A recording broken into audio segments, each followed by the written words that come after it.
l'Assemblée nationale vient de voter la loi sur les partenariats publics-privés qui va apporter beaucoup de réformes en vue d'amplifier et d'appuyer en tout cas les PME, les entreprises de façon générale, à pouvoir donc entreprendre de grands ouvrages avec l'État. Ça, c'est un. De deux, il faut noter que l'État aussi compte mettre en œuvre un fonds d'amorçage pour accompagner le secteur privé à la préparation et la maturation des projets, pour que quand même les projets puissent être bien préparés et puis pour être rentables aussi.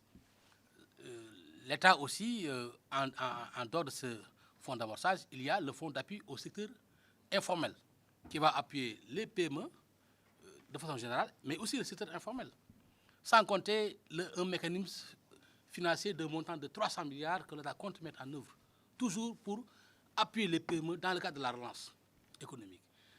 Voilà. Ce qu'il faut aussi juste noter par rapport à cette initiative que le ministère compte déployer en collaboration avec le secteur privé et le cabinet PKD, c'est d'aider les PME à accéder à l'information. Je vous l'ai dit tout à l'heure dans mes propos liminaires, le problème aujourd'hui des entreprises, c'est d'abord l'accès à l'information. L'information sur les produits financiers classiques, mais également sur les produits financiers alternatifs, innovants.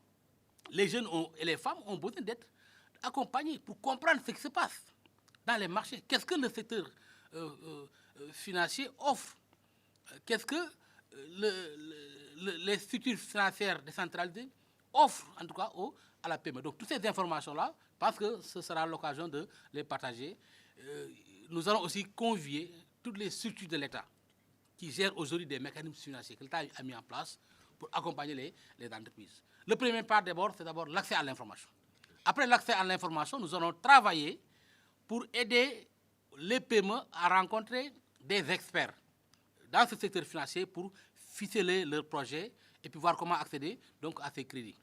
C'est la raison pour laquelle nous allons mettre en place un comité mixte où il y aura le secteur privé, il y aura le cabinet PKD, le réseau de partenaires du cabinet PKD, les services de l'État concernés, la DPME en particulier, pour s'assurer vraiment de la bonne exécution donc, de tout cela. La proposition qui nous a été faite par le cabinet PKD, j'avoue que quand il faisait cette proposition, je lui ai dit que mais c'est comme si vous avez lu dans notre plan de travail annuel.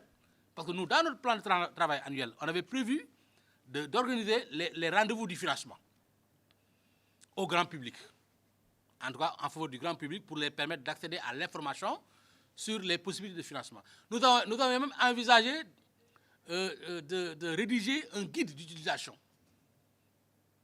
Donc, des mesures de relance, mais un guide d'utilisation des financements. Ça, c'est des choses qu'on avait déjà intégrées dans notre plan de travail annuel.